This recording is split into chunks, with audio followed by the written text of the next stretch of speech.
Welcome to this webinar jointly organized by the Singapore Computer Society and NTUC Youth Associate. Let me introduce myself. My name is Ken Lai. I'm the supply chain chapter of the Singapore Computer Society. So I'll be the moderator for this session here. And in this session, this is a two-part session, really. This is the first part of the first session. We'll have another session in around 2 weeks' time. In this session, we're going to talk about technology application and opportunity, in our new norm of supply chain. The new norm caused by, COVID-19. Everyone is having a hard time and everyone is working from home. And in this session, we'll concentrate on what are the technologies out there or application out there that will help to digitize the supply chain, that will enable us to really, work from home and do not need to do any physical document exchange, and everything done digitally from home, from via a computer and things like that. So without further ado, let me go through the agenda for today. Right now, okay, so I'll start off with a welcome introduction of the supply chain management chapter of the Singapore Computer Society. And then it will follow by our first speaker. Our first speaker will be Farhad. He's from Toll Group. He's going to talk about, the state of the art technology out there that will help you digitize your supply chain. So that will be a very interesting topic to give you a head start on, to get warm up on the different methods of digitizing your supply chain out there in the market at the moment. Then we will have our second speaker, Sebastian. He is from Haulage. He was going to talk about a trucking and digital supply chain for the trucking, industry, especially concentrating on the haulage, between the container port to your warehouse or to the container depot. So that was something that is have been very hot topic, recently in Singapore, right? Then the next speaker we have is YE from Network Transportation, NTP, from NTP. She's going to talk about, the latest initiative from the government about developing supply chain, from a NTP's perspective. And the topic that she's going to cover is really on, how, the government initiative on doing digital documents exchange, and help our businesses connect to each other in a very network environment where they can collaborate, share resources, share information, and then make the supply chain even going smoother, faster, and more efficient, right? After that, we're going to, go on to a panel discussion, Q&A, any question I will be moderating to our three, speakers here. And then we'll close up this meeting. Hopefully, this will be a very, informative sessions for all of our audience, that they can bring this information back to their company, execute them, and then, make Singapore, supply chain, more efficient by, digitizing it. All right. So without further ado, I'm going to just introduce our chapter. We are from the supply chain management chapter of the Singapore Computer Society. Our president is Jeffrey Tan from YCH Group, and you see one of our speaker, Farhad. He's actually from the Toll Group, and he's the vice president of our chapter.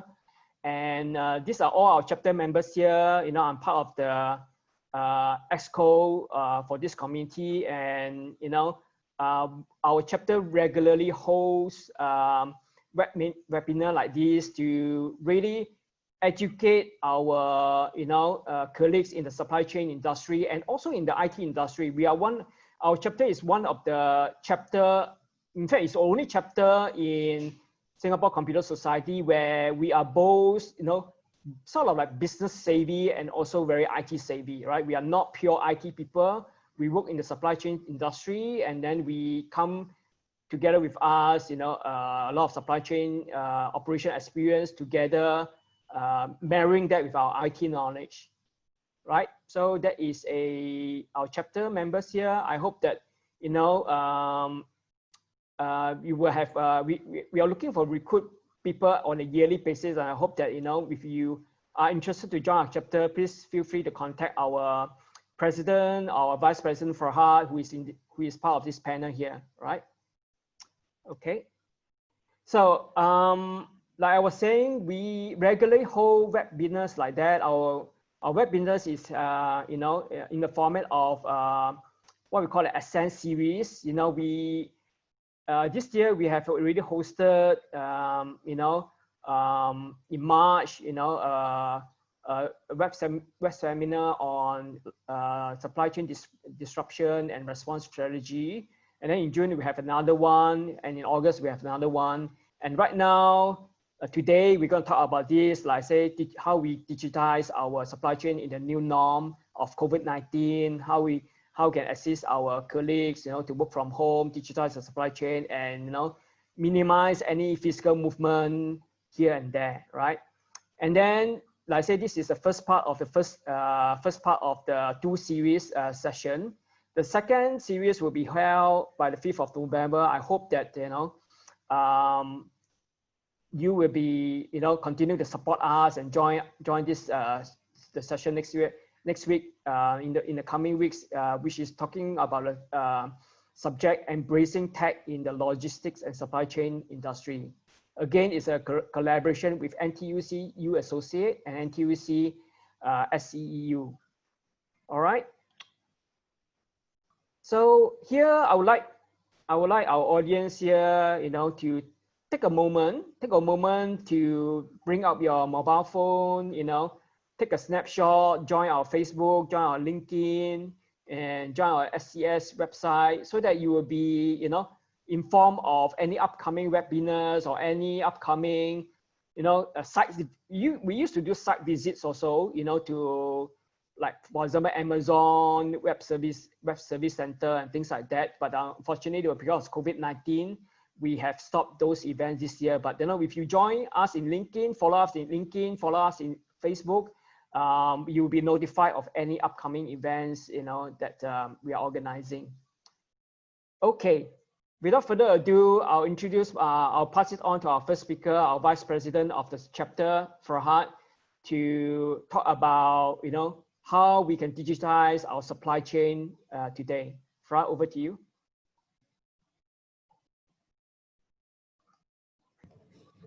Thanks, Ken. Thanks a lot. Can you hear me clearly? Can you see me clearly? Yes, we can. Great. Thank you. So, Gabby, if you can share the latest slide that I just sent out, if that's all right. While Gabby is doing that, right, just to give you a bit about what I'm intending to cover. So I'm very aware that a lot of the people who are participating in today's session are there for the nuts and bolts conversation. I think if you go to a lot of conferences, people focus a lot on more on the latest technologies and things which kind of a few steps ahead of what many of the people on the ground are trying to do, right? It's all good and fun, but then if you're in a position whereby you are thinking about digitizing, you are starting that journey, you are kind of wondering where to start, or you have certain exposures, implemented certain systems or certain platforms, what do you do next, right? So some of the stuff that I'll be covering will be very basic for some of you, right? I mean, just bear with me. But I really want the people on this session to understand what exactly are the tools and the platforms that are used today in all areas of the supply chain, so that they can be aware in what capacity they are used, and just to have an understanding of how these systems are generally used in the system, right? Just an appreciation. And after that, kind of look at how those, what you need to consider in kind of digitizing your supply chain. And then finally, actually go to the, okay, once you have a certain baseline of systems, or you've gotten your digital footprint to a level that you would like to, how you actually take it to the next level, right? So I'm very aware that there are people who are at multiple levels of maturity in the technology that they deploy on their supply chain, which is perfectly fine. That's why we are conducting this session. This is not a session to kind of, for us to come and talk about the latest and greatest and leave a lot of you all in the lurch. That's not the intention. The intention is actually very much to cover a lot of the nuts and bolts stuff. So my session will be very much focused on that. Yeah. Yeah. So if you can move on to the next slide, Gabby. Gabby, you're controlling it, right?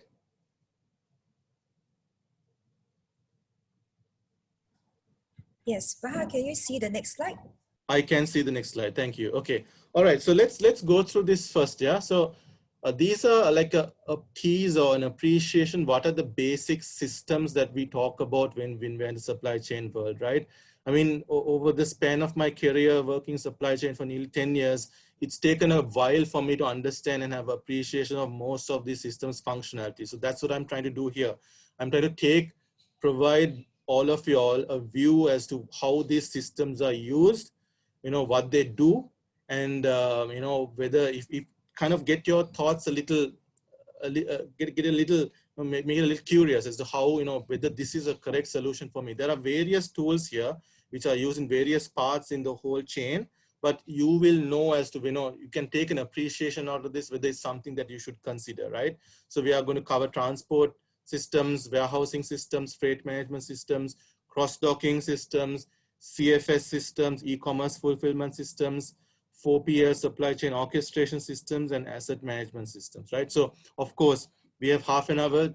We're not going to be able to go in depth and, give you, you're not going to be a TMS or WMS expert at the end of this session, right? So that's quite clear. It's just to give you an understanding and appreciation of what systems are used and for what purpose, okay? So next slide, Gabby. So let's start with TMSs, okay? So TMSs are used to manage all transportation services provided by an organization, right? So you can be a logistics company, you can be a big shipper, you can be a fleet operator who owns his own trucks. TMSs have a space in your organization, right? TMSs are, transport is becoming more and more critical nowadays with, with the massive use of e-commerce and stuff like that. So there's a limited amount of assets in the network. Is always about optimizing those assets, right? So TMSs, that's where they play a part. Now, transport orders describe jobs, basically what you're supposed to do. Pickup times, locations, quantities, booking numbers, SKUs, so on and so forth. These constitute orders, right? This is what you work on as a transport company. You may own the assets that you run, you may lease it, you may have your own fleet, you may work with different people, but still there is a space for that. So that's where I'm coming from. So when I talk about the systems, I'll give you an appreciation as to why these systems are used in the supply chain. So generally, transport jobs are planned by combining them and assigning them onto transport assets, right? So you have all of these orders which are coming in to your systems, and you as a transport provider who manages trucks or subcontractors or whatever, your job is to basically take all of those and optimize how they go into these assets, right?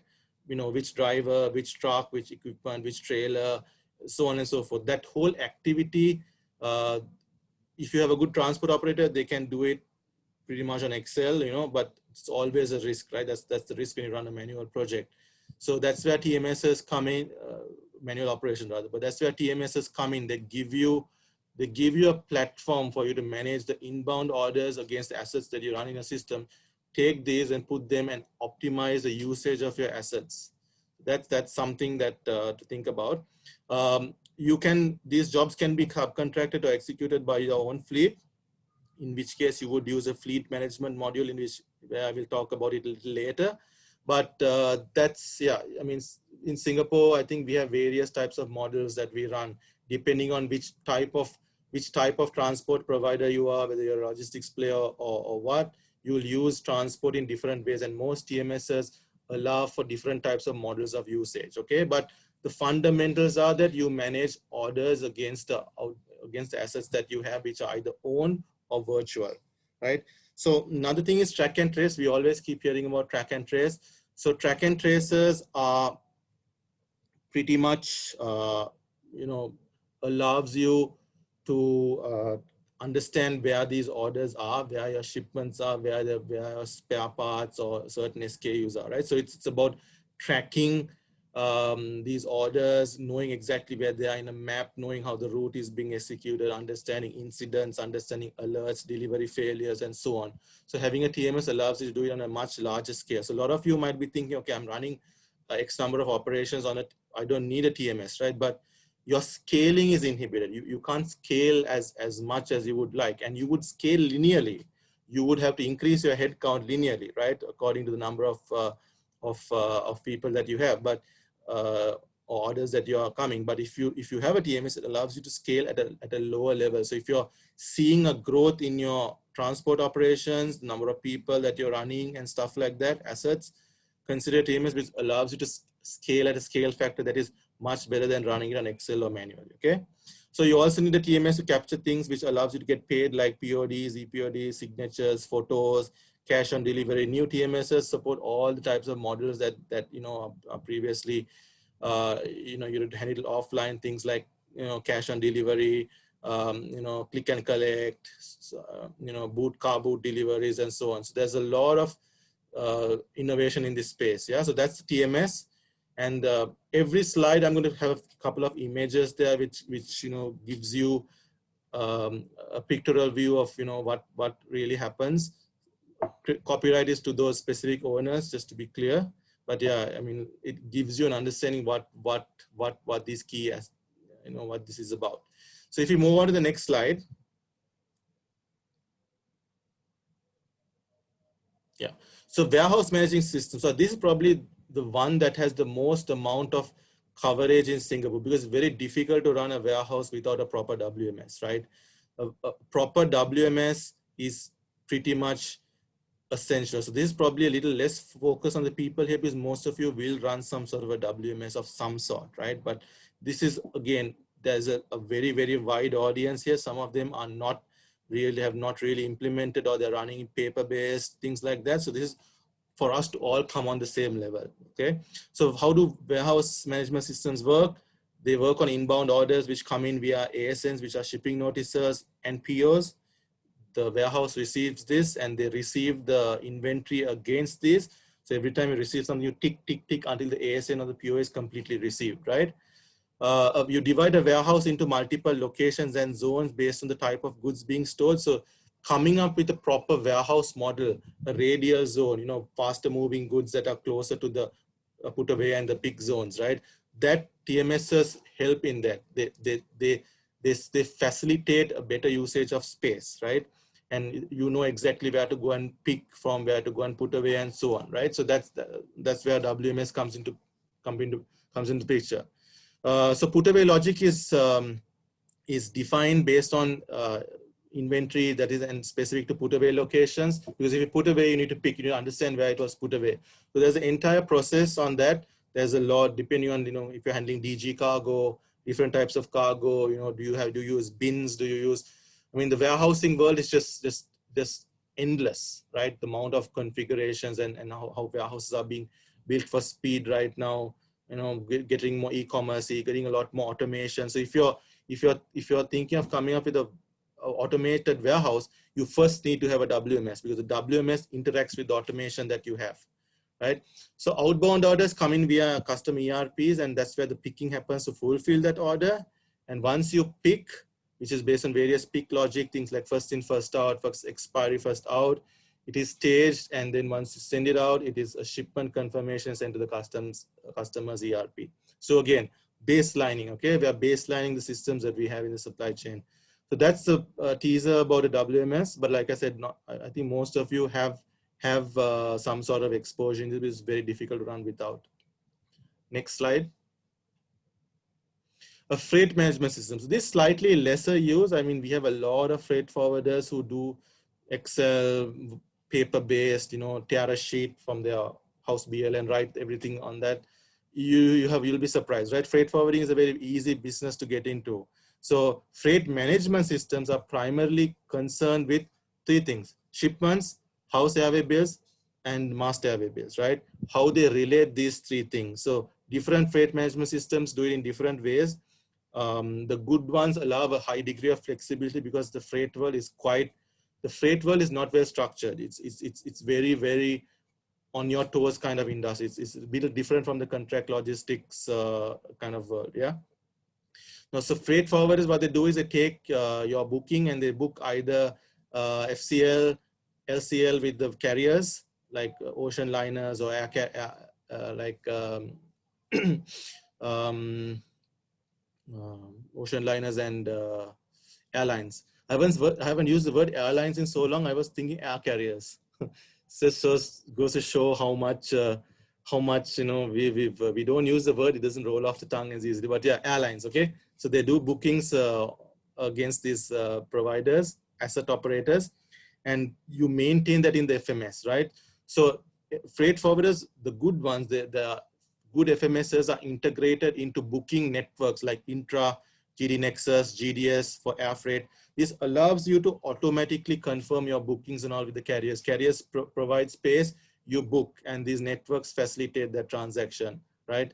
It's not about you calling them and getting, can you give me this amount of tonnage? No, it doesn't really work that way nowadays for a digitized supply chain, right? So FM forwarders also use these to associate the master airway bills to the house airway bills because they are buying a master airway bill, selling a house airway bill, right? So that's where you make the money. You make the money by effectively matching this, and good FMSs allow you to do that.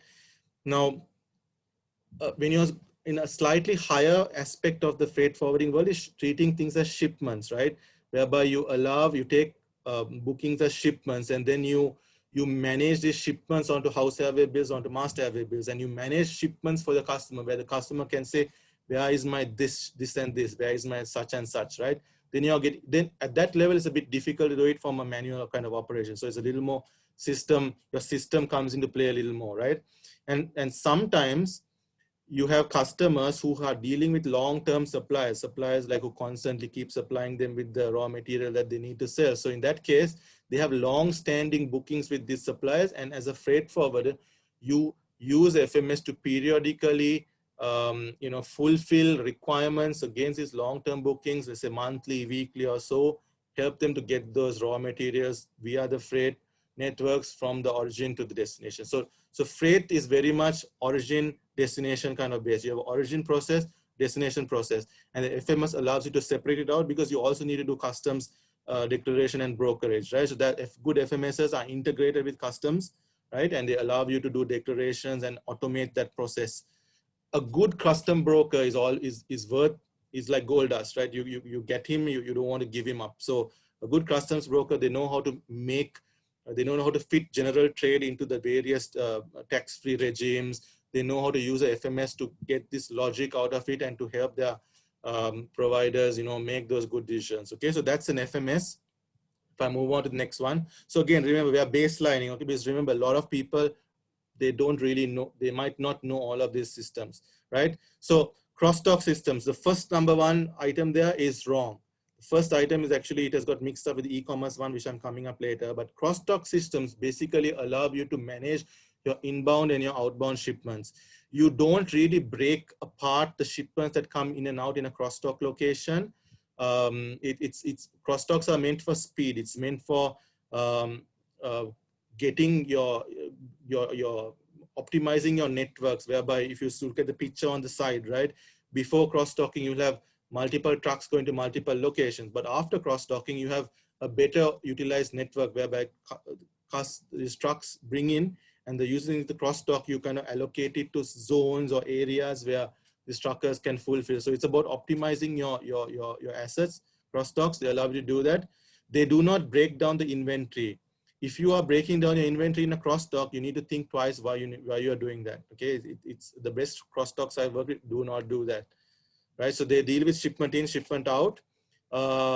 It doesn't cross-dock systems generally do not have inventory tracking systems, comprehensive ones like WMSs. WMSs have complex location setup, pick logic and stuff.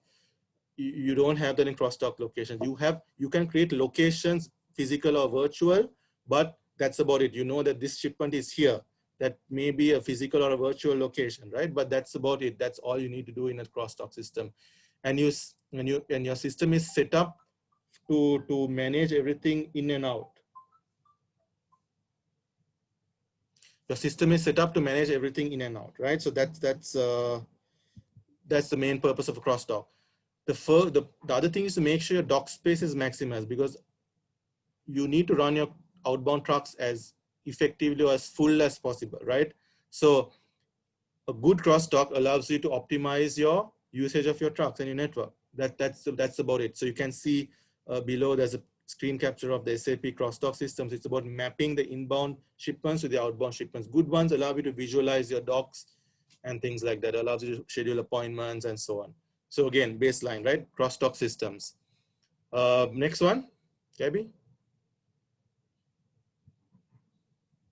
Okay, CFS. So those of you who work in the freight world and who do consolidation and deconsolidation, you always know that you need to go to a CFS, right? And the best CFSs are in China. Everybody knows that Shanghai CFSs work like, you'll be shocked, right? But main focus on CFS is to provide a location for the storage of containers and to facilitate consolidation and deconsolidation. So it's the process where you get your cargo into the container and out of the container. And these CFSs are huge yards, and how they manage them is that they have they have storage locations, they assign containers to those locations, and they facilitate the consolidation and deconsolidations. So usually CFS operators allow them, they load or unload based on some logic. For example, load this lane, load that lane. Every 2 weeks, close the container, whatever you have. Close the container 80% threshold. Those kind of logic. You can't dynamically manage a CFS that much. It's always about, the CFSs are very rough and tumble areas. It's always about having that logic set up and then managing your freight at that point, right? So the main purpose of a CFS is to console, deconsole, store your container probably before the port. You want to maximize your free days, your storage time at the port, and things like that. CFS come into picture. So a good CFS will maximize their space usage versus not getting caught up in the whole being a temporary space until I get it to my the next vessel that is sailing on the next airline, right? So that's CFS. So CFS are generally low-tech areas, and they focus on things like making sure the physical activities happen correctly. Like there's a lot of vision processing, asset tracking, things like RFID trackings and stuff also happen. So some CFSs have yard management capabilities to facilitate asset management. And several organizations, if you run a CFS, will want to implant their employees onto these CFSs. They will want their employees to sit in your CFS, update their system, and usually how you collaborate is via these console plans and this logic that they want to implement. So if you're running a CFS, that's the systems, and a CFS plays a very vital role. I mean, I'm sure going forward in Singapore, there will be more pressure on the CFSs to automate and do this console and deconsole in a more dynamic manner, not just rely on logic that you define every year and then forget about it. Yeah, so that's a CFS, again, baseline. Next one. So e-commerce systems, right? So again, first one is wrong, is from the cross-dock part. So e-commerce is for basically integrating with marketplaces and facilitating the ordering of some customer that you have and allowing for fulfillment of that order, right? Most e-commerce systems, so when e-commerce is a generic term, but e-commerce systems right now have come to mean something. It has over time, it has come to mean a specific type of system. So it means a system that has specific integration to almost all of the marketplaces that you want to serve. Shopee, Lazada, Amazon does a lot of their own stuff, but Shopee, Lazada, Quten, things like that. A good e-commerce system has pre-existing integration with these marketplaces, and the object that you receive from these marketplaces is very clear and well-defined, an order that you work on, right? So having e-commerce system, you can also support your own storefront. So let's say you're a company and you want to have your own storefront, right? You can implement things like Shopify, Wix, things like that, whatever allows you to have an online store, or you can have somebody else create it for you. Magento Commerce Cloud, things like that, and then you integrate it with your system, which handles those links, and then you fulfill. So e-commerce systems do have this inventory fulfillment capability, but they're built for speed. They're not built for complex locations, expiry date, batch handling, things. Those are warehouses. Those are proper WMS systems. E-commerce systems are built for put it to the easiest location that you can put it to, pick it from the easiest location that you can pick, right? So it does have inventory, but it's primarily focused on fulfillment.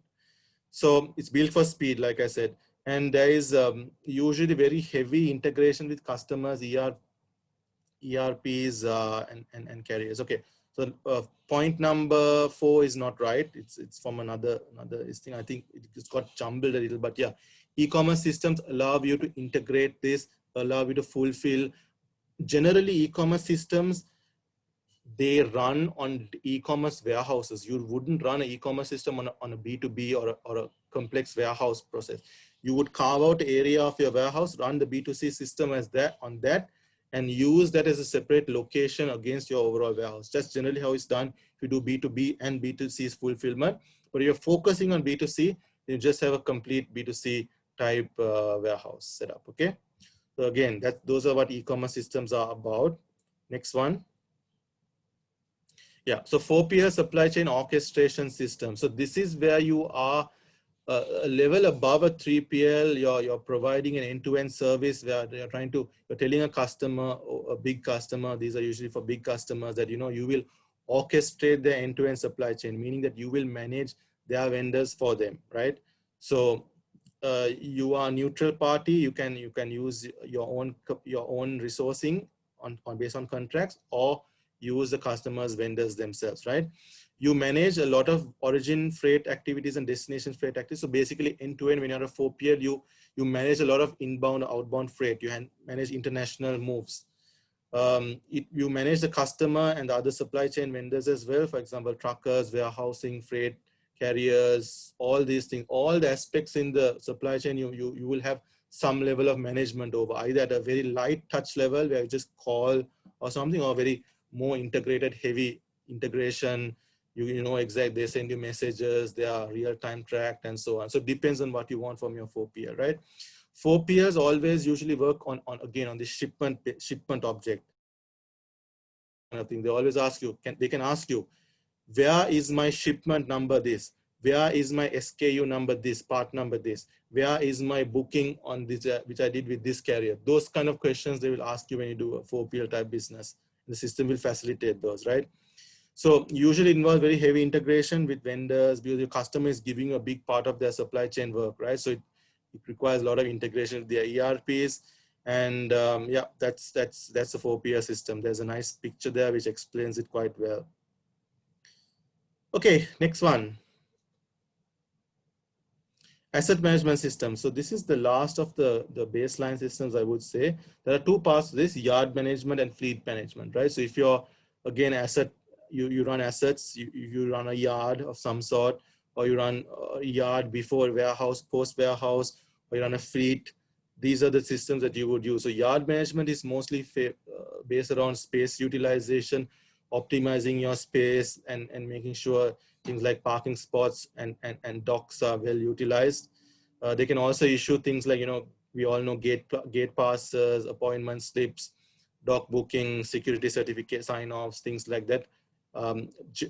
Generally, we don't see it that much in simple warehouses. It's too cumbersome to implement. But if you're running a mega warehouse, right, like the showcase warehouses, like in Toll City, we have a yard management system, which is supposed to manage all of those docks and appointments. And now with taller and taller warehouses and bigger warehouses, you can't do without a yard management system. You need one, and it helps a lot in optimizing your usage of your docks and space, right? The better ones implement RFID for tracking. So you know the drivers sometimes take a card or something, so they know exactly where these trailers or equipment is, or the trucks are. So that's yard management. Fleet management is more about optimizing your fleet usage, right? So where you understand where what your fleet is, how it's utilized, maintenance windows, auto scheduling of upkeep, uptime, things like that. You know, it gives you a complete understanding. Telematics are a big aspect of fleet management. They are right now very crucial with the whole focus on safety. Like it allows you to monitor your drivers, you know, behavior, the speed, lot of things. Yeah, so it's a key part of this whole asset management thing. You can see there's a lot of focus on it right now. So if done well, asset management allows you to track profitability of your fleet and assets and provides you a complete view of your cash in and also on your fleet, right? So that's the asset management. If I move on to the next part, it's done with baselining, right? So now it's about, okay, you understand what, at least you have a brief appreciation of what systems are out there, whether it's something you should be exploring, right? But what's next? What should you consider, right? Baseline first. There is no point in considering higher level solutions like AI, ML, RPA, BI, you know, Internet of Things without a solid system baseline. If your systems are not in place, if you don't have a stable baseline, you can forget about the things that you build on top of it. You need to focus on your baseline. You need to understand which systems, which part of the data you need, which questions you need to answer about your business, and what systems will help you answer those questions, right? Focus on this. I mean, a lot of vendors will try to sell you majorly hyped up products, right? But always remember baseline systems first. Try to adopt a cloud first policy. It's not like 10 years ago where we need to do massive investments to even see a system up and running, right? Nowadays, you can, the whole age of $10+ million software development projects are no longer, it's no longer viable, especially in the private sector. It's always about, what can I get that is already 80% there? And that's where cloud SAS providers come in, right? They always give you this thing. It's about 80% there. Can you live with the 20%, not having your perfect requirements? Most of the time the question is yes, right? So if you're consider one in the short to medium term, but always do your 5-year ROI. Always remember, do your sums, because if you might find that over time, it makes better sense to invest in your own technology, your own servers and stuff like that. Do it as a short to medium term thing, but do a 5-year ROI, okay? Try to maintain a small in-house team. If you don't have this, you will be at mercy of your vendor, right? You will basically be reliant on him and you will have to accept whatever is being said. And when you have multiple vendors, it becomes really complicated, right? So that's a key thing. Always at least maintain functional expertise in your company. Don't neglect cyber resilience. Don't cut corners. We see, cyber security now is key. So many companies are getting hacked quite badly, and you don't want to be that next person, because that makes it quite difficult, right? So always put this at the forefront of anything that you do. It's not that it'll never happen to me. It will happen to you, right? And do your business continuity planning. Your systems will go down. I repeat, will. It's not a matter of if, it will, right? All systems. So it's about you making sure that you have a process in plan for your business to continue, a supporting IT recovery plan for you to get your systems back up in line, so that you're not just everything is there and you're done kind of thing. No, it's an ongoing thing. So now business continuity planning is also a key topic nowadays. So the last thing is start small, focus on data. Don't be caught up in the hype cycle. A lot of people will try to sell you blockchain and stuff like that, but right now blockchain is a very small part of supply chain. It doesn't scale well. It's people have to get on the same information highway to really, we are a few years from blockchain, right? So do what's correct for you. Don't get caught up in the big picture. I mean, don't get caught up in too big a picture that's for your organization. Focus on what is right for you, right? That's the key insight as well. Next slide. So once you have thought about all of this, once you had a certain baseline, right? Think about all of these things. I know the slide is quite difficult to read. It's quite difficult to read for me as well. So I will talk you through it, right? Once you have a certain baseline, these are the things that you can think about next. Your level 2 maturity model, right? Your BI analytics systems. You can only implement BI solutions once you understand what you need from each system you have in your supply chain. Remember, right? Baseline systems. You understand what data it can give you, can think about your analytics to take it to the next level. You need to focus on quality of data for micro level supply chain intelligence, things like truck utilization, right? That's depth. That's a depth question. right? So that you need to focus on data quality and a depth.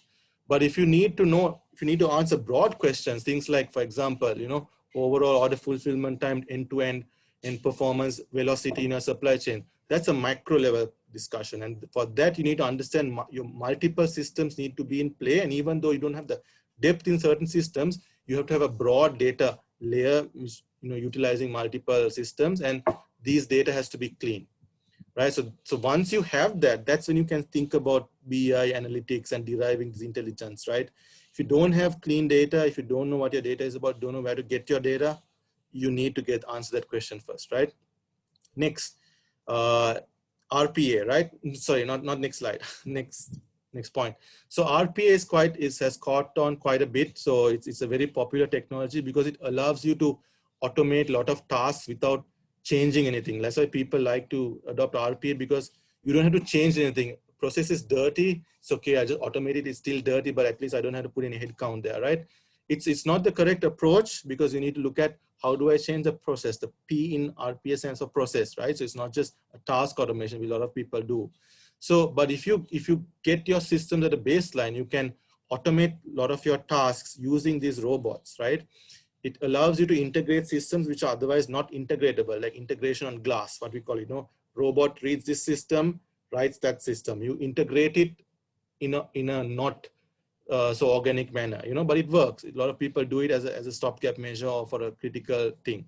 Also allows you to implement markers to measure your processes. A lot of people implement RPA robots and they measure their processes, things like response times from customers, response times from customs, brokerages, and so on. And all these markers allow you to also have intelligence about your process and about how you run your supply chain, right? So that's where RPA is kind of key. I can talk all day about RPA because it's a topic very close to my heart. I speak quite extensively about it, but this is the gist of it.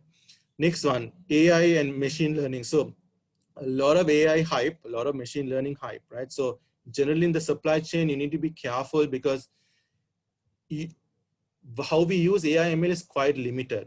Mostly you can use it to do better tasks, do better on tasks which a human is already doing, like scanning documents, understanding what a PO, when you get a PO, where is the PO number? And if you don't see it, where to look next, so on. Those kind of things. Complex AI ML is not used. I mean, how much ever people talk about it, I don't see it much used in, we are being very realistic here, right? We are talking about digitizing and look at the audience. We're not talking about building the next Uber, things like that, right? No, this is purely about what is correct for us in Singapore at the maturity level that a lot of the small and medium-sized industries are in. And we don't use AI like that. We use it for better understanding of our documents, chatbots to improve customer service, like, where is my order? A chatbot can do that for you. But there aren't that many general use cases for AI ML, so don't focus on that. Once you're at a certain level, you can implement those. If you need to get better in those processes, you can look at it. Next is the IoT, Internet of Things aspect. So again, you need to see whether it's correct for you. IoT devices allow you to track sensor information from various legs of your supply chain and relate those to your objects. So if you have, things like, measuring how your the temperature your mangoes were transported from Australia to Thailand, right? IoT devices can do that for you, and they can relate that information to a shipment. So you can say your shipment temperature was this, right? Not just your device temperature. So the way you do it is you need to have these devices set up and you handle the data in a different manner. IoT devices transmit things called blobs, and they keep transmitting. And you take the blob and you take this event processing, because blobs keep firing, but they only make sense on events, right? You combine the blobs with events, and you have something called stream analysis. You analyze the stream because you don't want to process too much. You analyze this stream, and it allows you to derive intelligence from these devices. And IoT devices work together with AI to kind of understand and reduce the data that you transmit, because you don't want to be overwhelmed with sensor data. You want the correct sensor data. Suddenly your mango goes from 2 degrees Celsius to 20 degrees. That's important to you. Was it 2 degrees all the way through the your journey? It's not that important. It's important is, did it suddenly spike up? Can it cause shelf life issues. So you need to understand what the IoT devices are used for, right? So that's a very, very brief understanding of what's next for people who are looking at, baselining their system and then taking a step upwards and what to think about. Okay, it's not, as you can see, this is not a vendor focused discussion. It's very much, trying to put out a little thinking thoughts out there for the industry players to understand, how to digitize. So that's my presentation. Gabby, if you go on to the next slide, feel free to connect with me. I'm always happy to answer any questions. I'm very passionate about the supply chain industry, and yeah, that's all me. That's good. All right. Thank you very much, Farhad.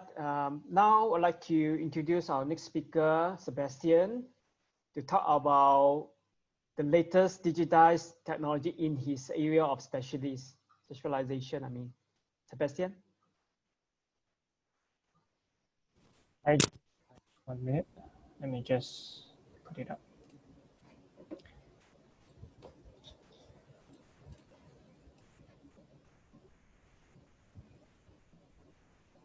Can you guys see this? Can you guys see my screen? Yep, I can see your screen. Fantastic. Go ahead. Okay. So in my presentation, I'm going to talk about Haulio, which is my company where I'm from. I'm the Chief Product Officer of Haulio, and basically how it will happen is that I'll be talking about some of the technologies that we are implementing onto the industry. And I hope that this gives the audience a sense of what are the possibilities that can be done in your own company and also for your own ecosystem, right? To some extent, this is something like an extension of what Farhad has just described, very much especially around carriers, and we focus on trucking carriers like container carriers on land. So I think you would be able to get a sense of like where are the different baselines that we're covering here, and at the same time some of the AI ML applications that we're building on top of it on the community level for all of the ecosystem parties that we have on our platform. Okay, without further ado, let me just move ahead. Okay, so very quickly, what we do here in Haulio is that we focus very much on intermodal logistics, and we want to work on the digital orchestration of containers on land, right? So we focus on a very, very niche area, which is just container movements on land. And today we are a platform in Singapore we're the largest digital haulage platform in Singapore. We've got more than 90% of haulage companies in our ecosystem, right? We transacted as a community, 300,000 TEUs already. And at the same time, we're also backed by the PSA port. And today we have presence in Singapore and also starting out in Thailand at this moment. Okay, so like I mentioned, we play in a very niche space. The reason why we focused on this space is because if you were to look at the entire chain, based on the way we look at it is that all the way from freight forwarding to last mile, there are many areas of innovation that has been happening, especially on the last mile with e-commerce and WMSs, TMSs. A lot of work has been done on domestic trucking, distribution, and then of course, freight forwarding. And of course, you have the carriers. A lot of technology innovation has been happening. What we focus on is it's somewhat like a little black box that's haulage right now. And if you were to look at the digital traces of stuff, there is digital trace in shipping, there's digital trace in freight management, distribution, last mile, but haulage is always that little black space that nothing really happens. Or rather, you can't really trace to the last detail in haulage, right? So this is where we play. And our mission is actually to build collaborative tools for the haulage industry, for the haulage community. So you can think of us like TMS with a communal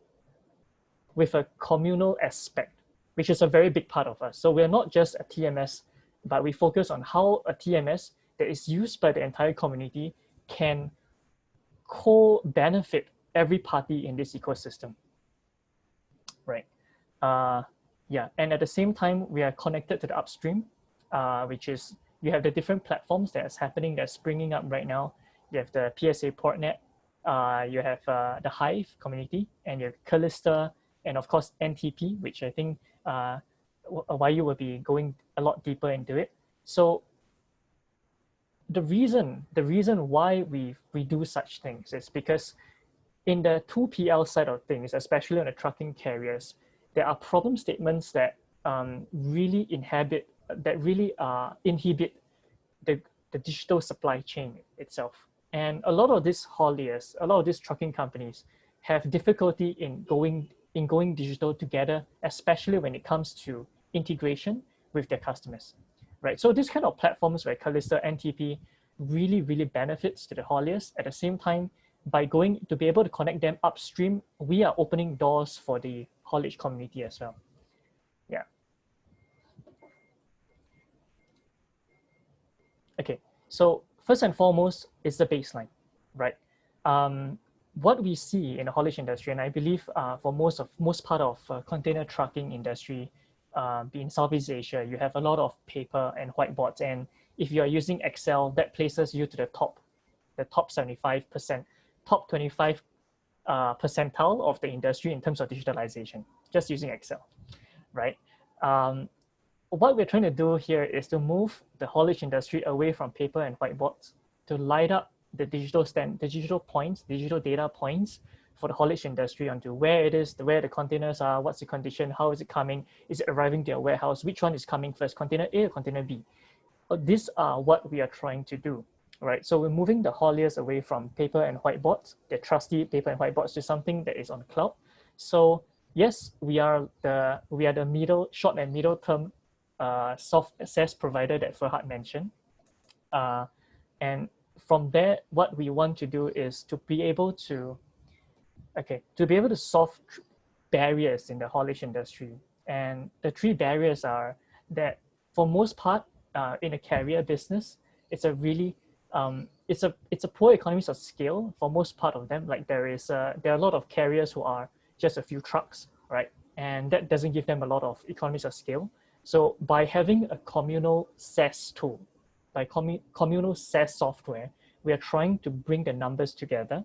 You can build partnerships with different hauliers, and from there you can actually work together, right? And because of that, another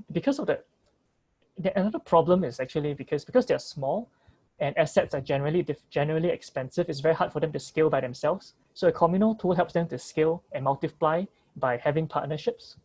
And of course, we come in as the tech solution provider to the carriers by helping them, by building them the baseline, like bringing them from paper to digital. At the same time, we build on top of it algorithms. I'll share a bit more later into detail on some of the stuff that we do.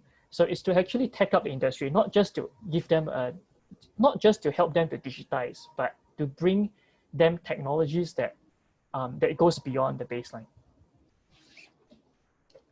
So what we're trying to happen is, like I mentioned, collaborative haulage communities, where most of the hauliers come into a single industry-wide platform that seamlessly connects them together and helps them to communicate with one another, to communicate in terms of jobs, job pooling, to help them to if dynamic job allocations, and at the same time, to enable enable assets to be shared.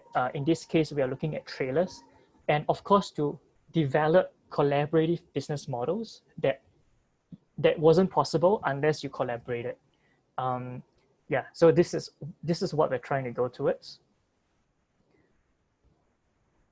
So what the scope of work that we cover on our SaaS platform is that we help with all the way from customers, so which is your procurers of haulage, could be freight forwarders, it could be, which are generally freight forwarders, I would believe, right?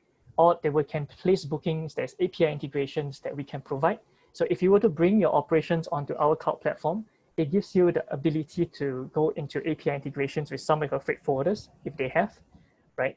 At the same time, by being on a platform, you can actually receive jobs, you can manage all your jobs, you can manage your fleet, you can do invoicing, right? You can do, and we bring you the immediate API, EDI capabilities. At the same time, your driver gets the kind of technology uplift in terms of digital gate passes. They can actually provide job details, job updates, EPOD. So if you look at the driver execution part, it doesn't deviate much from the TMS. what is maybe special about what we do is the integration with the ports, which includes like the gate pass, which is like an appointment system for you to go into the port. Yeah, that's what we do in terms of the SaaS layer. And within the haulage is where the magic happens. We really focus a lot of communal and also the democratization of AI technologies that is available. So some of the things that we do, maybe I just, so what we help them with is that, well, we bring all the haulier A and haulier B, haulier C and haulier D together. What we're helping them to do is to facilitate, if they were to build partnerships with one another, like haulier A is a partner of haulier D, what we help them to do is to facilitate job sharing and distribution of jobs. So let's say, for example, because on our platform, on the cloud platform, we know that there are some capacity issues on haulier A and haulier D is your partner.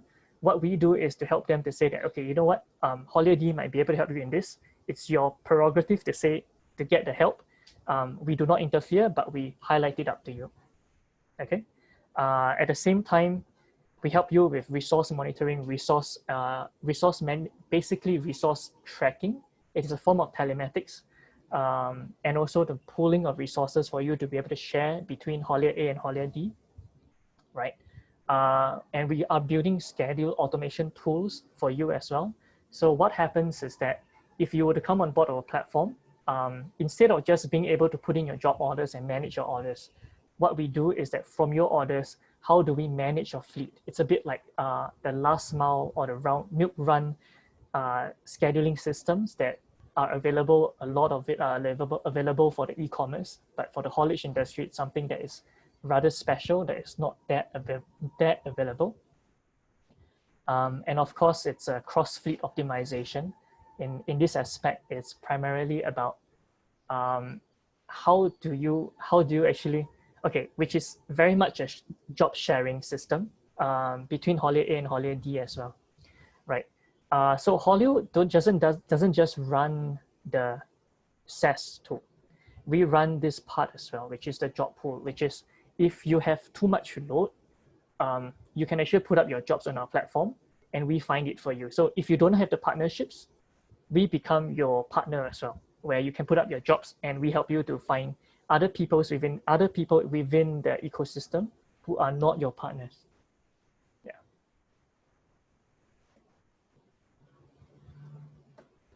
So very quickly, these are some of the stuff that we have for the hauliers. So again, there's access to job pool, fleet asset management. This is not too important. I'll go into more details about some of the tech that we do. And then there is the driver application that's available for them, GPS location tracking. So this is very much TMS-like. There's nothing that deviates too much from a TMS, right? But it's what we do with the baseline that actually makes it more interesting.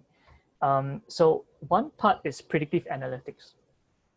So in our field, in haulage, one of the biggest problems of our industry, which I'm not sure about your industry and in the audience, but in our industry, one of the biggest problems is the lack of visibility of your own operations. Not because you are not tracking it well, but because it's not in your own hands. So in haulage industry, one of the operational steps that we take is that we bring our containers to our customers and we just leave it there for them to unload for the customer's convenience, right? So I can send it over to you at 5 p.m. and I have no idea whether you are unloading already or not, right? So the container is there, but I have nobody there to monitor the status of the container. What I can do is to predict. So what we do here is that on top of the baseline that you provide, which is the job orders and the job description and also the status updates that you provide, what we do is to provide the predictive analytic layer that will help you, Mr. Haulier, to be able to say that, okay, based on past history, based on your job information, we believe that I think your customer should be ready with the unloading process. So there isn't a need for you to keep chasing the customer anymore. the system does it for you. It alerts you to say that, okay, based on the past data, I think your customer takes about 1.5 days, for example, right? And we let you know your customer service team can take it on to reach out to the customer, or your customer service team, or the system can actually let the customer, like reach out to the customer and say that, okay, are you ready? If you're ready, press here. So that part links back to your own operations and triggers the next step, which is to go back to your customer location, pick up the container, and bring it back to the container depot, for example, right? So it is actually a layer of intelligence that we provide on top of the job order management itself. Okay, and of course, because it's a community system, we focus on really the communal technologies that can be provided. For example, one of the things that we are looking at is actually the ability to bring the community data, anonymize it, and then make it into something that is actually very beneficial to individual carriers. And one of which is actually traffic data that is not available on Google. So everybody here knows how useful Google Maps is, but it's actually a communal technology because you use Android phones, because you use Google Map. We know that there is a jam along ECP, and somehow we also know that there is a traffic accident on ECP, right? What we provide is somewhat the same. Because you're on this platform, because you are contributing to because you contribute back to the community that benefits you as well, which is we surface out issues that are important to you. In this case, it's traffic data, which is there a jam? Is there congestion? And these are key touch points that is important to our industry, which is, for example, going to the port. Is there a jam at the port? In our case, it rarely happens, but is there a jam at depots? Is there a jam in particular areas that hauliers usually go? These are things that we want to surface. And again, this is based on prediction. This is based on, it's a bit on machine learning actually. I wouldn't say it's very heavy machine learning. What it does is actually we surface out to you the traffic information, like this particular key touch point is actually quite congested. So it is up to you, Mr. Haulier, to decide that do you want to send your truck there? Is it necessary for you to send your truck there at this time? Maybe later might be better. So these are communal technologies that because everybody is using it, everybody benefits as well.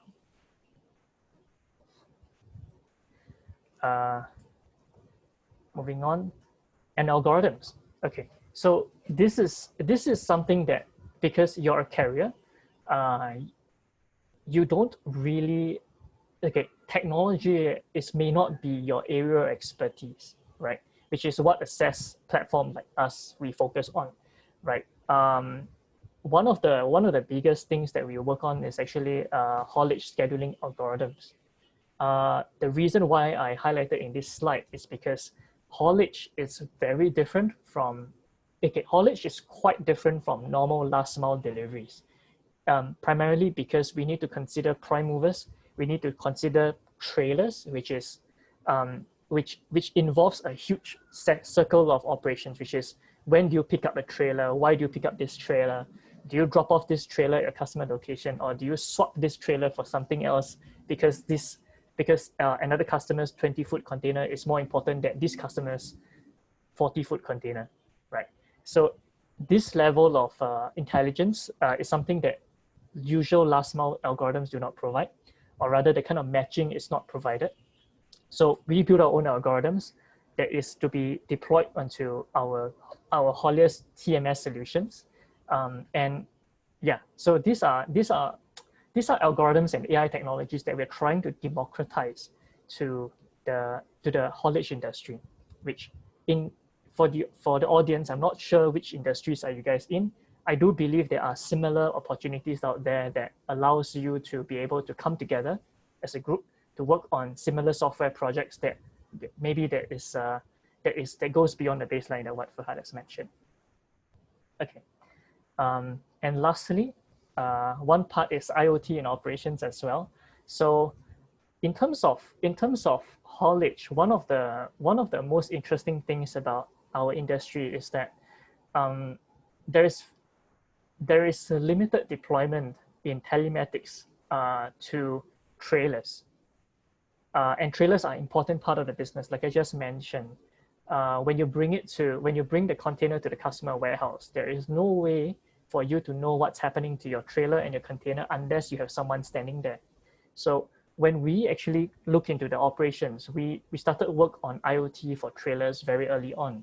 The reason is because we believe that the trailers out there, when they're actually being used in operations, one of the key benefits that it can provide is to be always listening. It's always connected, to be always listening to what is happening around the trailer, to provide data points that is important for the operations to proceed smoothly.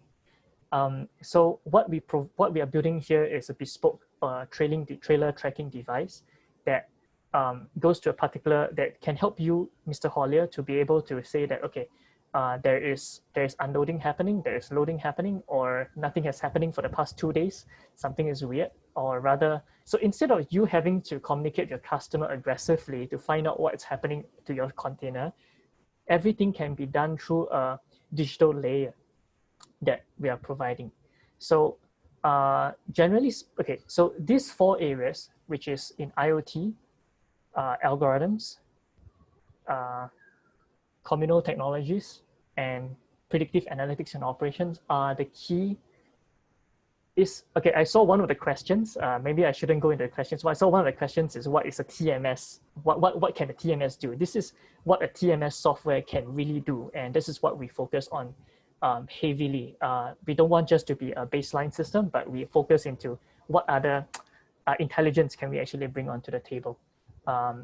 Yeah, so actually this is very much all the sharing. I'm not sure.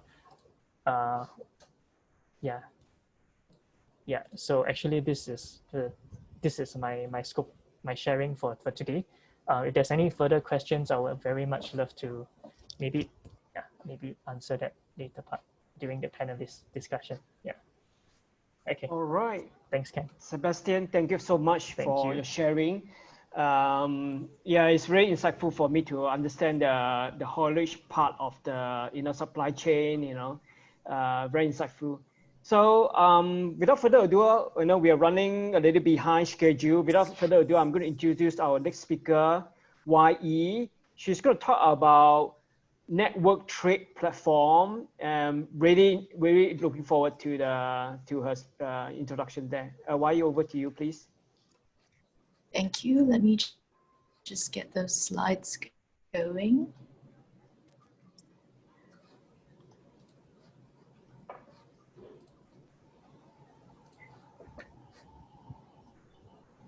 Just a quick confirmation if you can see the slides. Yep, all good. Thank you, Kim.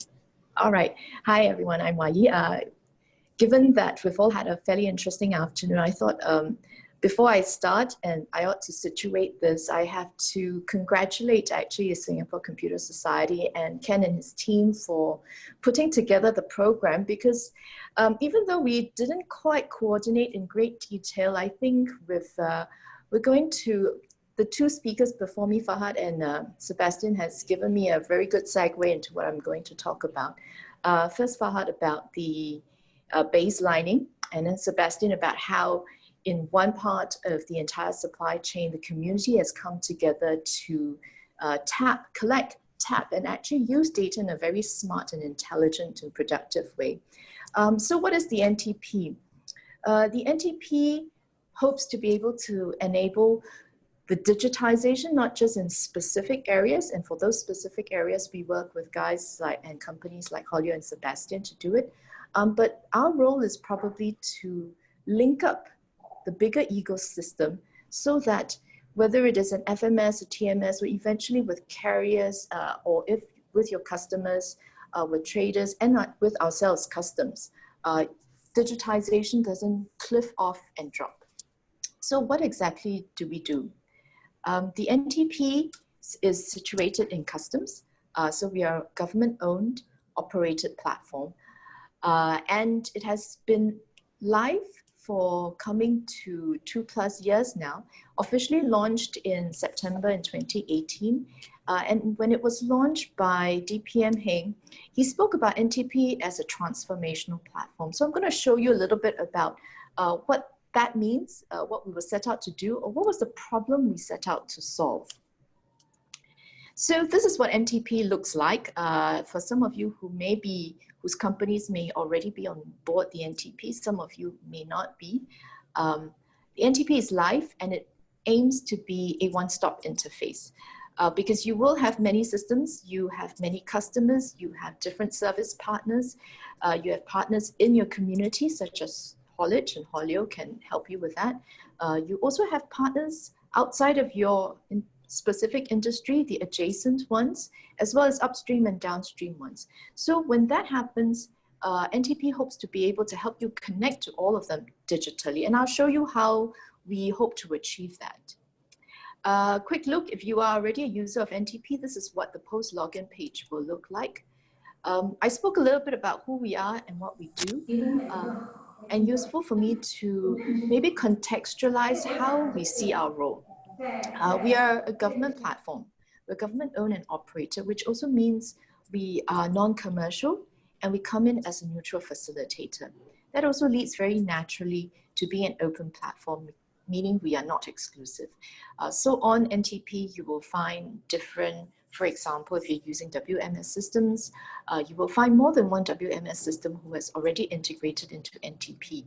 And that integration essentially allows the data that you create in your WMS to flow on to your partners who may be using a different system or not even using a WMS into their ERPs, for example. And last, and I think quite importantly, because we're government owned and operated, we're not for profit. NTP has a low cost to you to use. In fact, I will share a little bit more about the kind of accounts we have, and one of which is available to use at no charge at all. Of course, being in the trade ecosystem, I think we are quite clear we don't exist by ourselves.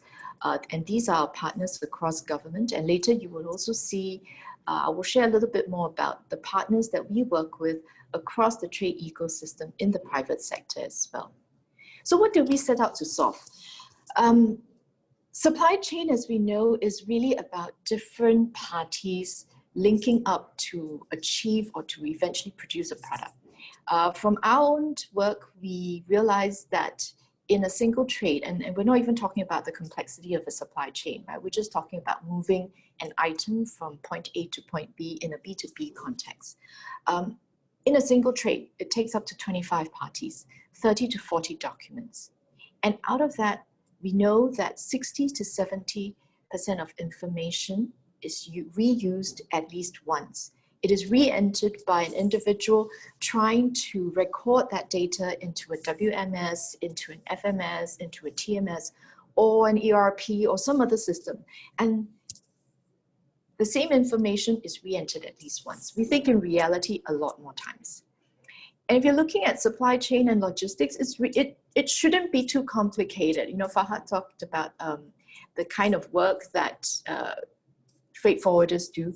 It really should be quite straightforward. You have a job, you put in an order, and then you pass the information down, and eventually the move of the container or of the cargo gets executed. But more often than not, this is what happens, right? People are calling each other up, chasing for documents. When you get that, they go, it's not with me, it's with someone else, and it creates a lot of frustration.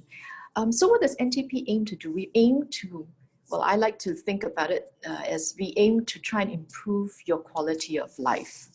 And how do we want to do that? Out of all the different players in the different sectors that made up the trade ecosystem, there will be many systems. And regardless of where you sit in the ecosystem, you will have many partners, you will have many customers. Our role is to enable you with one connectivity into the NTP to be able to have onward connectivity to everybody else, for your system to have onward connectivity to their systems. And we hope that in providing that connectivity, we will enable and facilitate the data reuse that we were talking about, right? Where we know there are many documents and we know that there is a lot of opportunity for data reuse. So the intent, as you can see from the diagram on the left, is to enable everyone to connect with everyone else. And then within that community in Singapore, we would want to hunt as a pack and connect our communities to other trade communities and ecosystems outside of Singapore, because in our context, trade is by nature going to be cross-border. So today we have close to 5,000 user companies on the NTP. And in that context, it actually means that each one of those 5,000 companies on NTP today has onward digital connectivity to 4,999 others, right? And that's an immense power and opportunity for us to, beyond baselining, beyond joining communities like Haulage, be able then to connect with other communities and other platforms in Singapore and beyond by leveraging the easy to use and cost-effective connectivity for the NTP. So this is where we come in. We don't provide the same services as Haulage, and that's why it makes partnership and collaboration so important.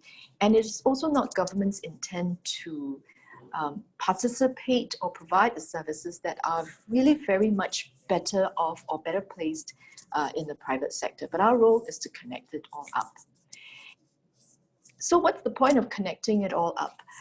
The point really is that there's a lot of data, and data whether captured through IoT, data captured through other processes, has a lot of potential for reuse. And this slide illustrates some of the opportunities where data created as part of a process, say for example, arranging shipment in the logistics space, can actually contribute to creating documents that will eventually need to be used elsewhere or within the freight ecosystem.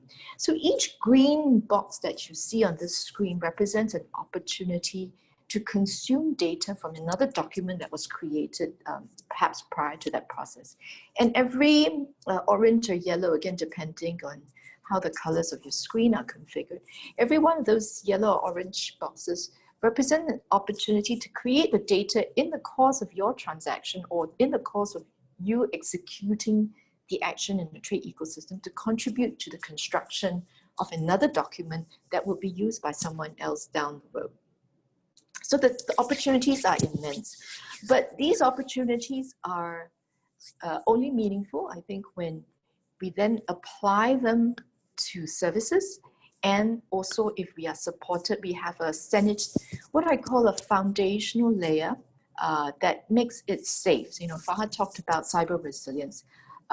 Data confidentiality on top of that, I think is important. The control that we give to every one of our 5,000 user companies to decide how they want to share their data and who they want to share it with is inbuilt into the structures of the NTP.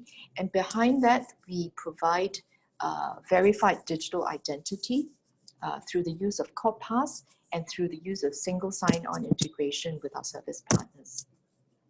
But it's not worth a lot if we cannot also walk the talk. So in government, specifically in customs, we have also started to digitize our own services, consuming the digital data from the parties we interact with, as well as producing digital data. And in the process, not just in the RPA world, but literally being able to redesign our workflows for everyone's benefit and efficiency, because we have moved away from paper into a digital online world. And I'll give you a couple of examples. This is a listing of the various government e-services that are already available on the NTP. And I'd like to talk about some of the ones that may be a little bit more interesting. The first is here on this slide, the linkage that we have built up with China.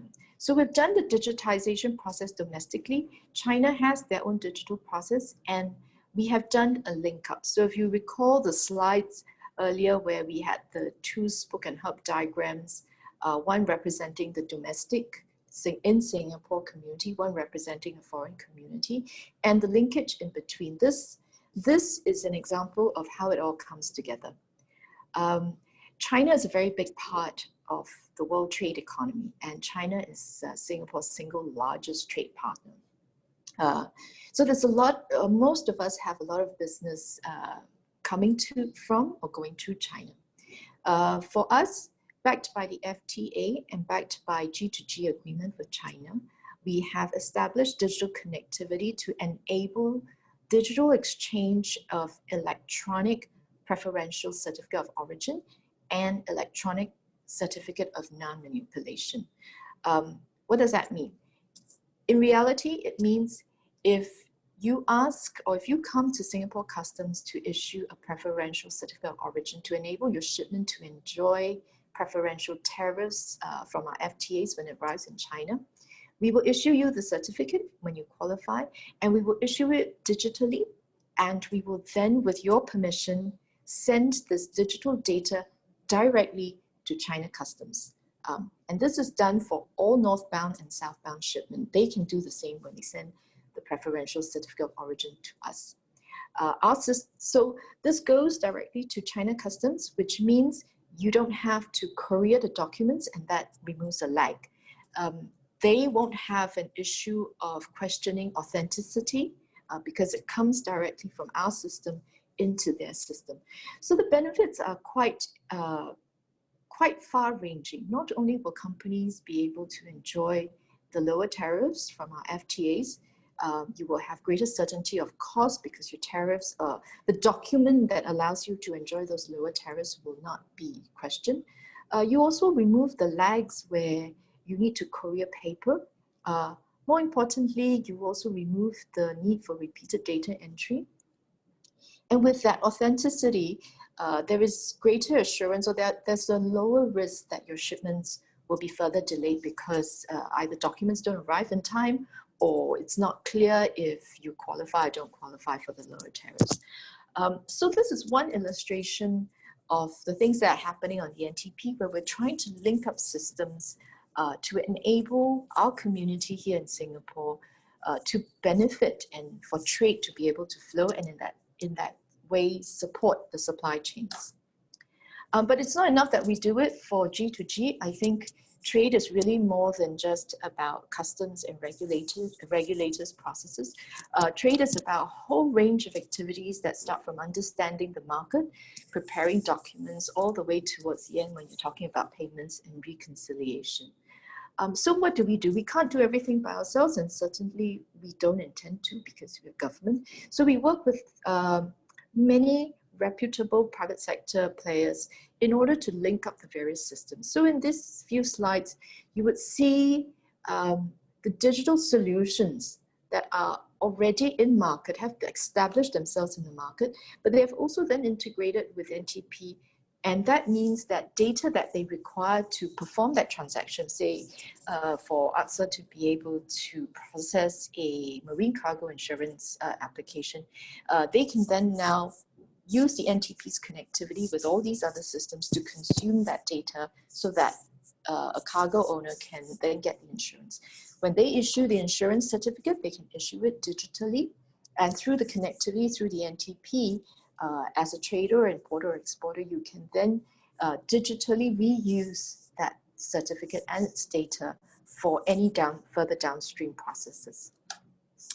So what can NTP do for you? I think in the supply chain space, because of the community building nature, very much like Haulage, but we try to do a little bit more.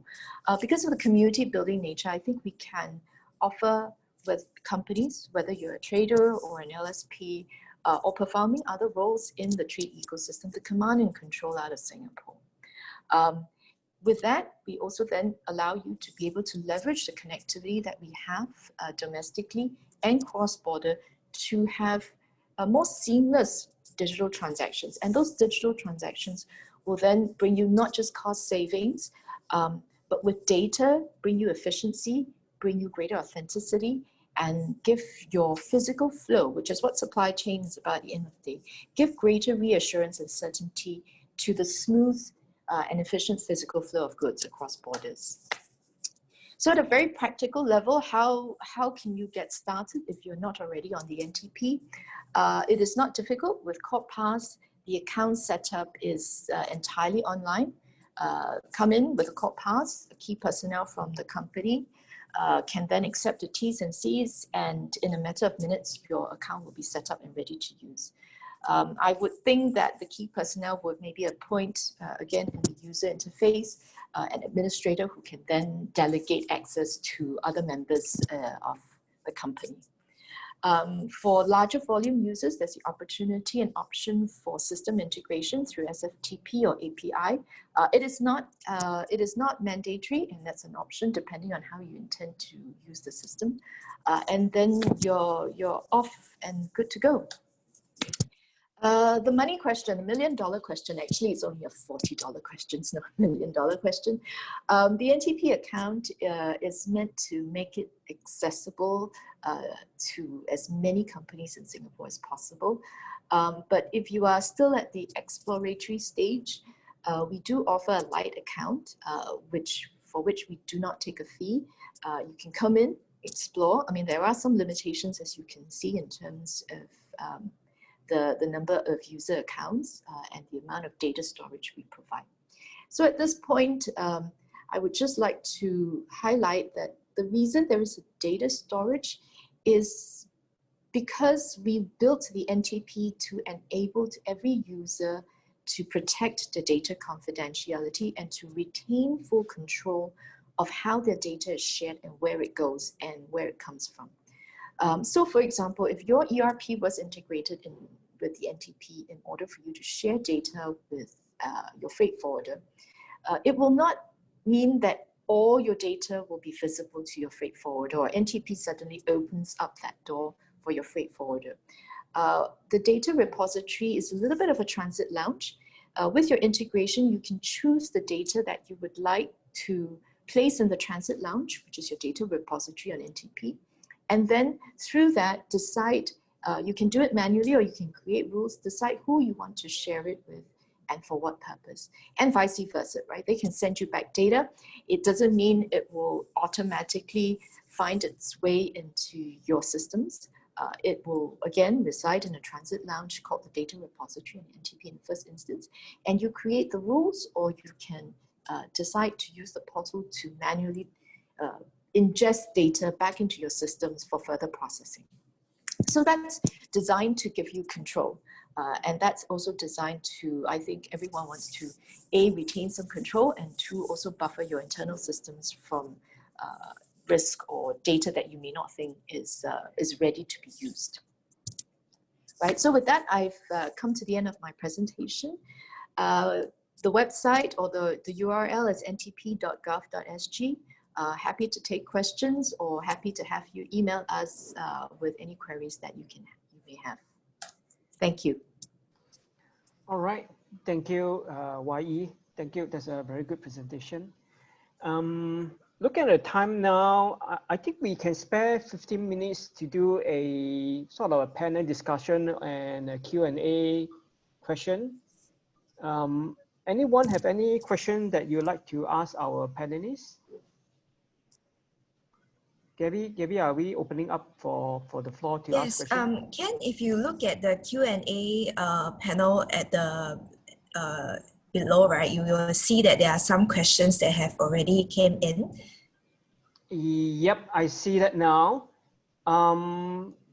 Maybe I will start with Farhad. I think Farhad, there's some questions that is like,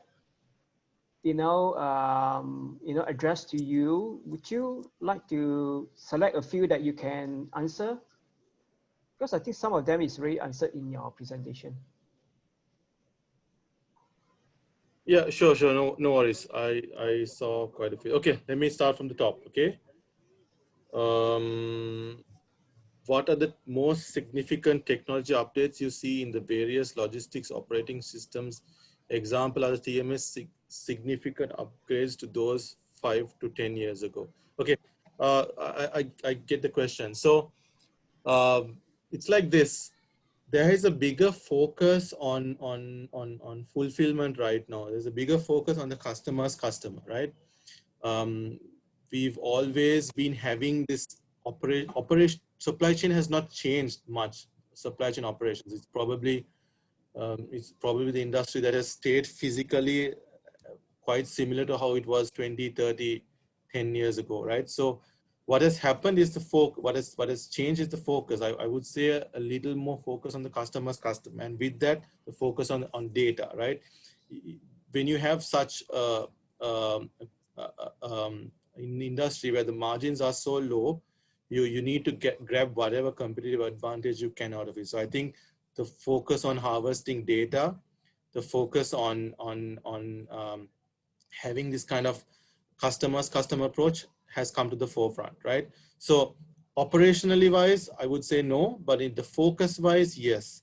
And with that whole focus has come, you know, what competitive advantage can I offer my customers versus somebody else, right? So that has happened. But I don't let that daunt you. I mean, it's not rocket science. A lot of these systems have basically evolved as to how humans want to do it. It just mimics a human operation. So how you think it should happen is very likely how the system will make it happen as well, right? So I would say if you're SME, if you're thinking about, do I need to take a step or do I need to wait another 5 years, 1 year, or, you know, to grab that, the next 5-year leap in technology improvement? Don't wait. It's not going to happen. There is no giant leap or anything like that. It's pretty organic. The evolution is very slow, gradual.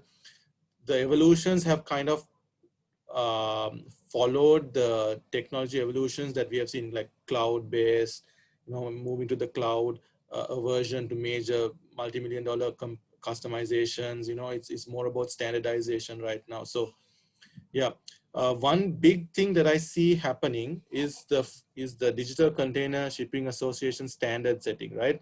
There are a number of organizations similar to DCSA that are trying to wrap their head around standardization, because as you know, nowadays nothing is standard. A shipment object in one system is a different from a shipment object is from another. What you call a booking is what another person calls an order, right? There is very little standardization. So there are people who realize that, and they are trying to standardize it. So if a standard does take hold, you will see a generational leap there in that technology. But up to now, no, it has not happened. It's very organic growth, and just the focus has changed. Then I'll just knock off a few because I see it's addressed to me. Hello, Farhad. Are you classifying cross-docking systems as transshipment systems? So no. Cross-docking shipments, the systems I'm talking about are purely domestic. Transshipment is international freight. So I'm not talking about transshipment. I think transshipment is a very different beast altogether. I've yet to see like a system focus on transshipment. It's more about having port terminal systems that handle transshipment, but not really a transshipment focused system, because that wouldn't be a commercially viable system. It wouldn't sell well. So I don't think anybody's focusing on that area. Is there new blockchain tech on supply chain? How does it implement the current situation? So like I said, I think I alluded to it earlier. I'm not a fan of the word blockchain, right? I think it's overly hyped. It doesn't mean anything. It just, it's something that vendors put to scare everybody, right? It doesn't, I mean, forget about blockchain in supply chain. When somebody defines a standard in blockchain that everybody will follow, somebody like, you know, Maersk, IBM, like, you know, TradeLens, CMA, CGM ones, so anybody who controls the blockchain highway of the future can set the toll. They will set the standards and then everybody will follow. So you won't have one blockchain. You will have international trade blockchain, last mile blockchain, you know, POD blockchain. You'll have different types of blockchain. They have connectors integrating between, because nobody can own the end-to-end supply chain in total. So it will be about interoperability of blockchains. But right now, nobody has said this is the blockchain that everybody needs to follow, because it's also commercially sensitive, right? If I follow your standards, I'm a competitor of you. Why should I do that? So that entire conversation has not happened. So just forget about blockchain for now. Right? As a 3PL, if you depend on the cloud providers, how do you protect your business from the potential of SAS vendors going bust? Okay, so this is always a challenge. It's always that, how do you find that SAS provider that is both competitive as well as bulletproof in their architecture, in their supportability, scalability, right? that's where you need proper procurement processes. You can't, there's no way to completely exclude yourself from risks from these providers going bust. I mean, we just heard about Wirecard, right? Nobody would have thought about Wirecard going bust. You know, it's quite a big thing. So I would say just do your procurement, just make proper practices in your procurement, hedge your risk. Nowadays, most of the infrastructure that you host on the cloud goes on to like AWS, Azure, Google Cloud, these kind of cloud providers. So even though the company goes bust, your instance in the cloud is still there. You probably won't get upgraded and stuff like that, but you own this, you own that solution in the cloud that belongs to you. You are paying AWS, you are paying Azure for those servers, and you are paying it for the hosting. So it's unlikely your system will just, you come to work and it won't turn on one day, right? But future roadmaps, upgrades, scalability, yes, that's a problem. So that's why do your procurement process well. I think I'm going to stop talking and let Sebastian and YE handle a few more. Yep, that'll be a good idea. So here, yeah, so scrolling down, I think I saw a question addressing to Sebastian. Yeah, I think this from Annie Pang. You say about global stiff intra competition for jobs or sales, etc. Collaboration at ecosystem or community levels may be challenging. Data production, cross-border distribution, etc. Sebastian, you have any feedback from you? Hi. Yes. Okay. So thanks for the question. This is actually one of the biggest mental hurdles that we have to cross when we talk to our carriers. So think of us like, okay, so there are two parts to this. The first part is that we play on the software side of things.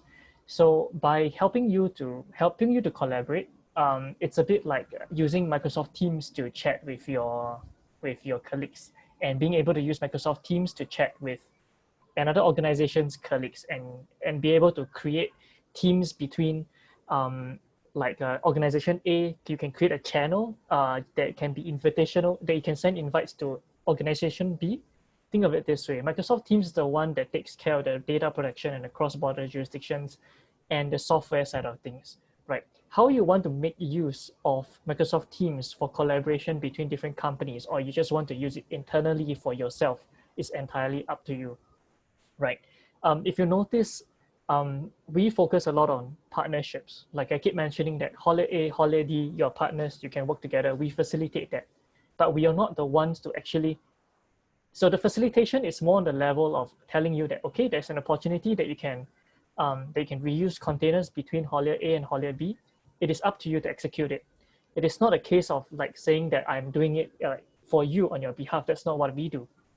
Okay, so everything that you do on the platform is up to you. The only thing that we provide is, to some level, is sometimes is anonymized data, which is like, say, the traffic at certain key touch points. And also because our machine learning algorithms, we actually make use of we make use of everybody's like a history to actually come up with different profiles for different kinds of customers, right? So again, it benefits you, but it's actually on the only part where it would be probably that tapers on the competition is when you share jobs with another partner, but that one is entirely up to you. You don't use it at all, right? So if you don't want to share Microsoft Teams with another organization, that's entirely up to you as well, right? But Microsoft Teams technology is built with everybody in mind. That's actually how it actually works for platforms like us. All right, thank you. I see that there's another question from our Barbara. She is saying that she loved the idea of your organization. However, what are the amount of training and retraining of staff do companies need to come into your ecosystem? Do they need to have some understanding of IT themselves to be successful? Okay. Okay, so it's a two-part question. First part of amount of training and retraining of staff. there is a little bit of training that needs to come involved, especially on the usage of the software. And because our software changes quite a fair bit, in fact, we changed like 3 times across the past 4 years that have been around. There's some form of retraining as well, unfortunately. But on that level, okay, so a bit like you use platforms like Zoom, there's always some level of training, but it is not intended to be for someone with a huge level of IT background or you need to code. You don't have to know that, right? Most of the hard work is actually handled by the system itself. However, some level of understanding would actually be very successful. Like let's say, for example, being able to second guess, because computers are never always right to some extent. Like with even ML, sometimes you may not give you the correct answer. So you need to have some level of IT may actually help you to differentiate when it's a false positive. Unfortunately, these things happen, right? So some level IT would be helpful, but it's not necessary. Training would be very much on the UI interface and usage of the software. That's about it, actually. All right, thank you. YE, I think there's quite a number of questions for you. Do you want to choose and take some of those questions? I thought maybe quite useful to address the data confidentiality issue, because it's not just confidentiality between businesses and government, but I think it's also confidentiality and data protection amongst businesses and competition. I mean, we hear about competition being stiff. We're absolutely conscious of that when we started out, and we knew that if we designed the NTP to make data totally porous and everything visible to everyone, it will never work.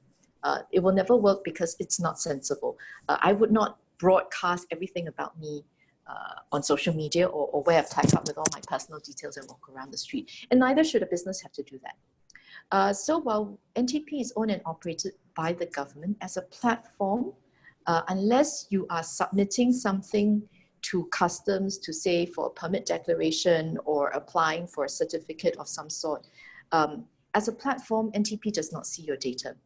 So if you are a haulier and you are now receiving information of a job from some other company or your customer via the NTP, I would not see it. The only thing I would see, very much like a telco, is the volume or the frequency of that digital connectivity, right? So similarly to Singtel, they know how many call minutes you made because the system registers that, because your account says you're entitled to so many call minutes.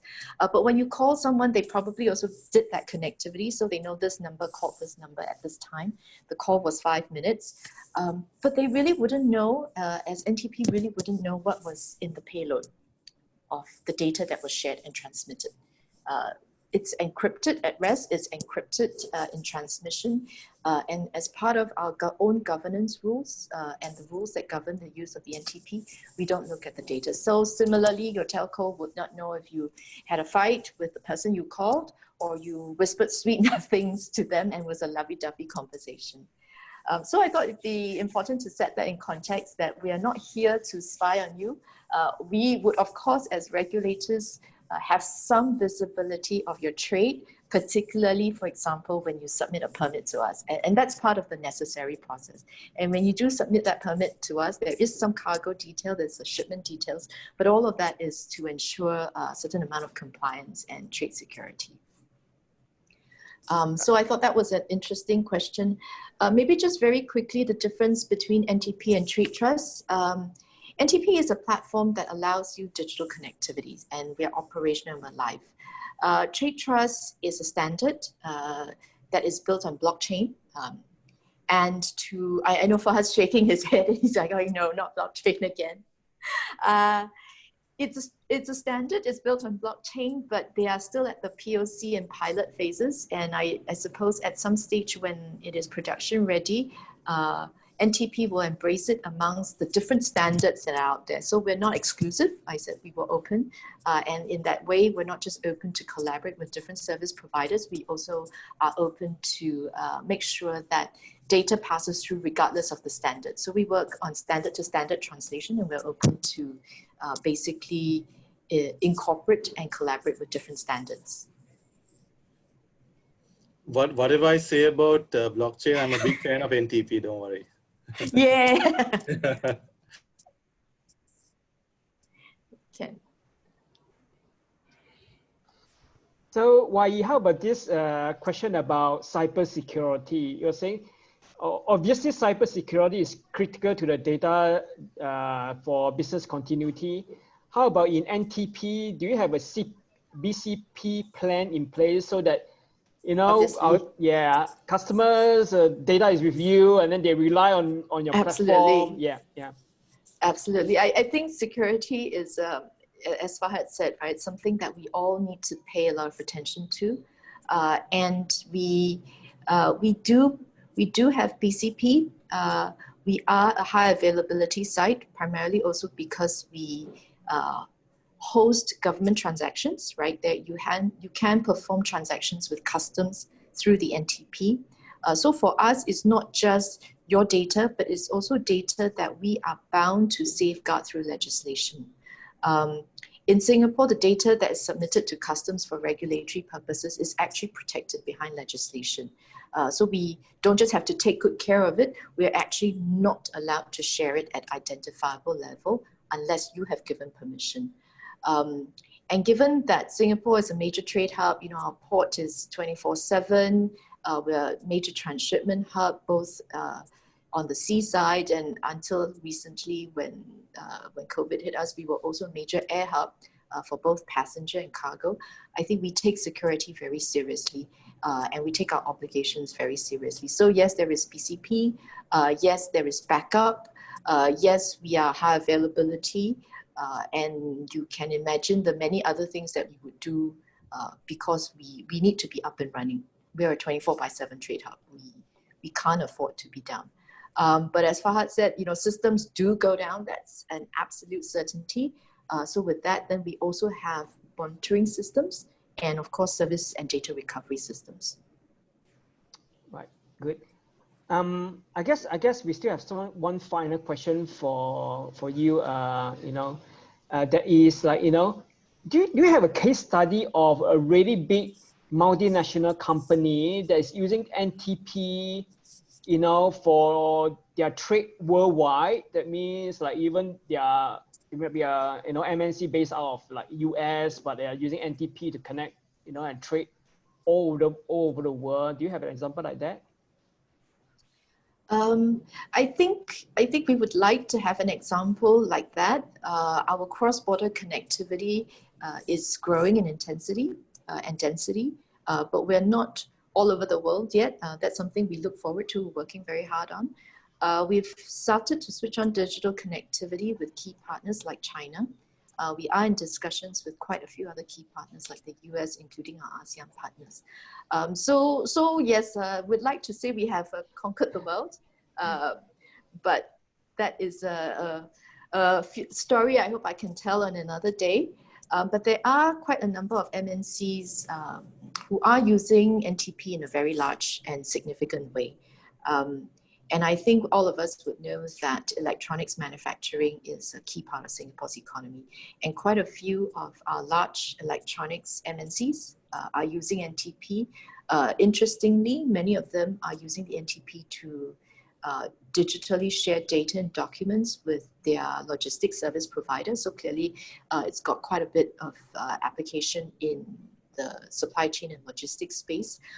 We know that not just from looking at the usage stats, but every once in a while, as Fahad said, systems act up. So every time we have a little kink of an incident, they'll tell us, whoops, these files, you know, I sent X numbers of files, but one or two got dropped. What happened?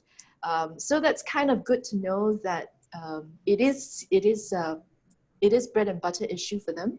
They are using it in a very active way, and we are also quite glad to say that from time to time, even though systems have kinks, because we are there monitoring it, we can actually do that recovery. All right, thank you very much. Yep. So I think we are approaching to the end of this particular forum. Gabby, do we have any, you know, Yes, I will be putting up a feedback form for everyone to fill in. So I think I want to first and foremost thank the panelists, the speakers, and Kent as well, being the moderator. Thanks for taking this session. And you know, if you want to, you know, review this session, we will have this session post on YouTube as well. So all participants, you can actually get the link from us after this session. So please bear with me for a while and I'll put up the slide.